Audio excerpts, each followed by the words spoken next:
कि जड़ों से ऊपर तक पानी को क्या करता है, संवहन करने का कार्य करता है। हमने यहाँ से रूट्स के अंदर पढ़े थे कि जाइलम यहाँ से टिश्यू होते हैं जो ऊपर तक पानी पहुँचाते हैं।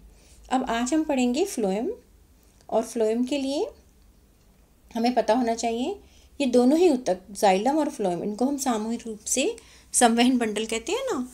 तो फ्लोएम क्या कार्य करता है इसको हम जानते हैं। देखिए, ज्ञान कहता है, जिज्ञासा दीदी, पौधों में भोजन का संवहन किस प्रकार होता है? तो दीदी बोलती है, ज्ञान, जैसा कि हमने जाना, पादपों में जड़ों द्वारा मिट्टी से जल और खनिज लवण के संवहन का कार्य जटिल स्थायी ऊतक जाइलम द्वारा संभव होता है। उसी प्रकार पत्तियों में बने भोजन को पादपों के विभिन्न हिस्सों तक पहुंचाने का कार्य दूसरे ऊतक, जिनका नाम फ्लोएम है, वो करते हैं। अब इसको जो भोजन का है वो है स्थानांतरण, ना कि संवहन। ओके, ये बहुत ध्यान देने वाली बात है कि पानी का तो और खनिज लवण का होता है संवहन, लेकिन भोजन का होता है स्थानांतरण। क्लियर? अब देखिए फ्लोएम का स्ट्रक्चर कैसा होता है और वो किस प्रकार से जो भोजन बनता है पत्तियों में उसको विभिन्न भागों तक पहुंचाता है। फ्लोएम की संरचना देखें तो जैसे कि जाइलम की थी, 4 प्रकार के ऊतक हैं, इसके अंदर भी 4 प्रकार की कोशिकाएं, चालनी नलिका, साथी कोशिकाएं, फ्लोएम पैरेन्काइमा और फ्लोएम रेशे। ओके, ये पिक्चर से आप देखिए, यहाँ क्लियर हो रहा है कैसे दिखाया हुआ है। ये देखो, चालनी नलिका, ठीक है, ये फ्लोएम पैरेन्काइमा।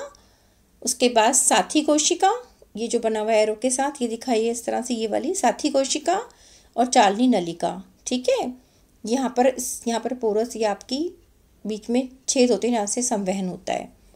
हाँ, छिद्रित भित्ति जिसे हम कहते हैं। ये देखो बड़ा करके दिखाया हुआ है इस भित्ति को कि कैसे इसमें बीच बीच में स्पेस है जहाँ से भोजन का संवहन होगा। ओके, ये आप डायग्राम देख रहे हैं। इसके बाद देखिए, चालनी नलिका छिद्रित भित्ति वाली तथा नलिकाकार कोशिका होती है, और चालनी नलिका के साथ साथी कोशिकाएं होती है जिसमें केंद्रक और कोशिकांग होती है। जो साथी कोशिका यहाँ पर दिखाई है, इसमें ये देखो, ये केंद्रक दिखाया है और कोशिकांग इसके अंदर। फ्लोएम रेशों को छोड़कर फ्लोएम की सभी अन्य कोशिकाएं जो होती हैं जीवित होती हैं। तो यहाँ पर डेड सेल्स कौन सी हुई? फ्लोएम के रेशे। बाकी सारी क्या है? लिविंग है। चालनी नलिका, साथी कोशिकाएं, फ्लोएम पैरेन्काइमा। बस फ्लोएम रेशे जो हैं वो डेड सेल्स हैं, मृत होते हैं। फ्लोएम पत्तियों से भोजन को पौधे के विभिन्न भागों तक पहुंचाता है, जिसे भोजन का स्थानांतरण कहते हैं। ये इंपॉर्टेंट बात है, इसको याद रखना कि भोजन का स्थानांतरण किसे कहते हैं, क्योंकि ये इंपॉर्टेंट कार्य है फ्लोएम का। ठीक है, फ्लोएम ऊतक जाइलम के असमान पदार्थों को कोशिकाओं में दोनों दिशाओं में गति करा सकते हैं। इस बात से क्या समझ में आया कि फ्लोएम तो पत्तियों में बने हुए भोजन को सारे भागों तक पहुंचा रहा है, और जाइलम क्या था? नीचे से पानी और खनिज लवण का अवशोषण करके ऊपर पौधे के पूरे भाग को दे रहा है। तो जाइलम क्या करते हैं? खाली नीचे से ऊपर पानी का संवहन करते हैं। ठीक है, लेकिन फ्लोएम टिश्यू जो होते हैं वो तने में उपस्थित हैं, पत्ती के भाग में बने हुए भोजन को हर दिशा में पहुंचाएंगे, नीचे भी ले जाएंगे, इस साइड भी, ऊपर की साइड भी, इधर भी, उधर भी। ठीक है, तो ये दोनों में एक मुख्य अंतर है।